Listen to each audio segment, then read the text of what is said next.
Hello everyone, happy Sunday.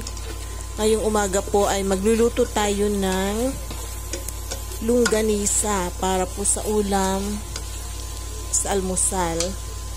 Dahil request po ito ng aking asawa at mga apo, so lulutuan po natin sila. Pinakuluan ko na po ito sa tubig na longganisa, and then nang maiga po ang tubig, nilagyan ko po ng konting mantika.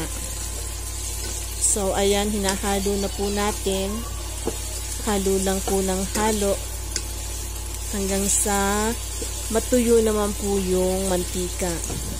Maganda po itong longganisa na nabibili namin sa palengke dahil hindi po siya mataba. Kadalasan po kasi ang longganisa na nabibili sa palengke, di ba? Maraming taba compare sa laman. Pero ito po, siksik po ang kanyang laman. Sabi nga po ng anak ko, dry daw. Pero masarap po. Kasi nga po ito ay puro laman.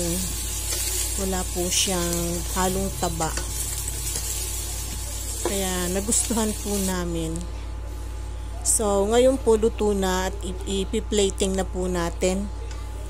Dahil naghihintay na ang aking asawa at mga anak, mga apo. Kasama na rin po yung aking anak.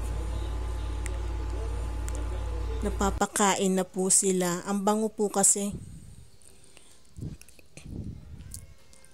So, sana po nagustuhan nyo ang video na to at kung nagustuhan nyo po, huwag kalimutang mag-like, share, comment, and subscribe. See you again on my next video. Thank you for watching. Bye. God bless everyone. Have a blessed Sunday, everyone. Ingat po ang lahat.